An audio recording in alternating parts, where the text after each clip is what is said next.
Bonjour à tous, si vous avez cliqué sur cette vidéo, j'imagine que c'est que ces 4 lettres que vous avez déjà vues passer plus d'une fois je pense, vous intéressent, vous intriguent et vous posent question. Ça tombe bien puisque c'est le sujet de la vidéo d'aujourd'hui, on va essayer de comprendre ensemble qu'est-ce qui se cache derrière cette organisation, qui sont les personnes qui travaillent, comment ça fonctionne, juste en fait faire le point sur ce qu'est le GIEC. Donc c'est parti, on commence tout de suite. Le GIEC, c'est en fait un groupe d'experts intergouvernemental sur l'évolution du climat qui a été créé en 1988 et qui rassemble en fait des scientifiques du monde entier. Et le but de cette organisation, c'est de rédiger des rapports sur l'état des connaissances actuelles face au changement climatique. Ça, on l'a à peu près tous en tête parce qu'on a déjà vu des parutions de rapports du GIEC ou un peu des éléments qui étaient sortis de ces rapports. Mais concrètement, comment ça se passe, comment c'est organisé, c'est ce qu'on va voir tout de suite. En réalité, dans cette organisation, il y a finalement 3 groupes différents de chercheurs qui se concentrent sur un sujet en particulier. Le premier groupe de travail va s'intéresser aux aspects très scientifiques du climat, à la physique du climat, en étudiant les données sur l'évolution du climat, donc partant des données du passé, qu'est-ce qu'elles sont devenues dans le présent, et également en ayant une notion du futur, en modélisant différents scénarios qui pourraient arriver dans le futur par rapport au climat. Le deuxième groupe, il évalue plus les conséquences, les risques qui vont être liés au changement climatique, justement, qu'est-ce que ça va engendrer, quelles sont les vulnérabilités face au changement climatique, et ça, ils le font plus par rapport aux différents secteurs. Donc par exemple, ça peut être, quels vont être les risques par rapport à l'agriculture. Et enfin, le troisième et dernier groupe, lui, il va s'interroger plus sur les solutions. Comment réduire en fait les gaz à effet de serre? Quelles sont nos actions? Qu'est-ce qu'on peut mettre en place pour diminuer nos émissions?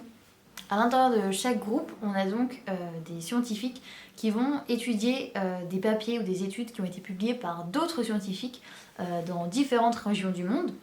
Ils vont donc vérifier les données en vérifiant notamment la méthodologie, que ça soit bien justement scientifique et ils vont valider en fait les données. Après cette validation, ils vont pouvoir mettre en commun les différentes études et faire des moyennes ou établir un peu des incertitudes face à certains sujets pour enfin rédiger un rapport de synthèse de toutes ces études-là et en fait en faire une conclusion qui nous donne une vue plus large, le but étant de nous donner une vision globale. Les rapports qui sont donc rédigés par les membres du GIEC font entre 2 et 3 000 pages, c'est vraiment des énormes pavés, et ils sortent à peu près tous les 5-6 ans, on a une synthèse par groupe donc, mais il y a aussi parfois des rapports spéciaux qui sont rédigés. Par exemple, il y a un des rapports qui est spécifique sur, si on a un réchauffement à 1,5 degré, qu'est-ce qui va se passer, quelles seront les conséquences, et qu'est-ce qu'il faut qu'on mette en place pour arriver à ce monde à 1,5 degré. Et cette limite de réchauffement à 1,5 degré, je vous le rappelle, c'est aussi la limite qui a été fixée par les accords de Paris, qui ont été signés par tous les pays de la COP 15. Et c'est là aussi l'intérêt des rapports du GIEC, c'est qu'ils font certes une version qui fait 2 à 3 000 pages, qui n'est pas lue par grand monde j'imagine, mais il y a aussi une petite version, un résumé du résumé, qui est fait justement pour les décideurs et qui fait seulement une trentaine de pages, donc qui est beaucoup plus accessible. Et l'idée c'est que ces résumés-là servent vraiment de référence dans les prises de décision. Ils sont donc remis aux décideurs de tous les pays, ça veut dire que typiquement tous les rapports du GIEC et ces rapports express pour les décideurs, ils sont remis à l'Élysée. Je ne sais pas exactement qui est-ce qui le lit, je ne suis pas sûre que ce soit le président de la République qui le lise, mais ils sont remis à tous ces décideurs à l'échelle planétaire. Et cette année, je ne sais pas si vous en avez entendu parler, mais en 2023, on a eu un nouveau rapport du GIEC qui est un peu particulier cette fois-ci, puisque c'est vraiment un rapport qui englobe les 6 derniers rapports finalement. C'est une synthèse des 6 derniers rapports sortis, donc qui englobe les 3 derniers rapports des 3 groupes différents, mais aussi 3 rapports spéciaux qui sont le rapport à 1,5 degré, le rapport sur les sols et le rapport sur les océans et banquises. Donc là, dans celui-là, on a vraiment un max de données englobées et résumées. Le petit hic de ces rapports, c'est qu'ils sont en anglais, donc c'est un vocabulaire assez scientifique, assez complexe parfois. C'est pas forcément évident à comprendre. Après, si vous parlez aussi bien anglais que moi et que c'est un peu un problème pour vous, il y a des comptes, il y a des personnes qui traduisent un peu les rapports. Alors c'est pas de la traduction de mot pour mot, mais qui du coup en font des petites infographies ou juste vous font un résumé du rapport. Mais ça peut quand même être intéressant d'aller voir le vrai rapport, comment il est directement sur le site. Et pour le coup, ce que vous pouvez toujours aller voir, c'est les graphiques. Il y en a pas mal et finalement, même si on parle pas très bien anglais, je trouve assez facile de les comprendre finalement. Au pire des cas, on fait une recherche de 2-3 mots de vocabulaire et on comprend assez rapidement l'idée qu'il y a derrière.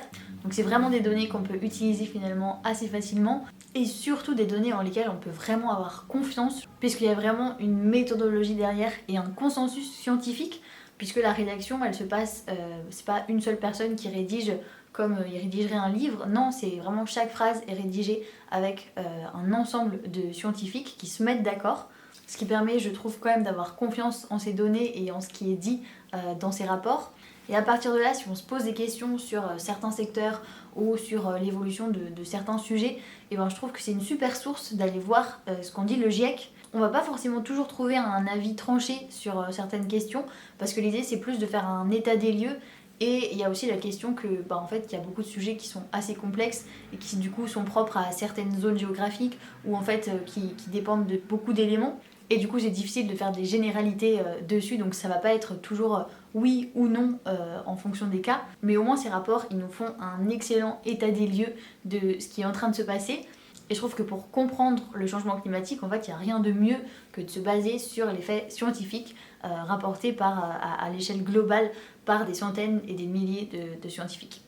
Voilà donc pour ce qui est du fonctionnement du GIEC. J'espère que vous y voyez un peu plus clair sur comment ça se passe et comment les rapports sont rédigés. Cette vidéo, ça va être la première d'une série que je voudrais faire sur en fait les sources où trouver des infos vérifiées, fiables et dans lesquelles on peut vraiment avoir confiance. Et ça me semblait juste logique de commencer par le GIEC parce que c'est vraiment la base en termes de données scientifiques du climat. C'est vraiment, je pense, la référence en plus à l'échelle mondiale.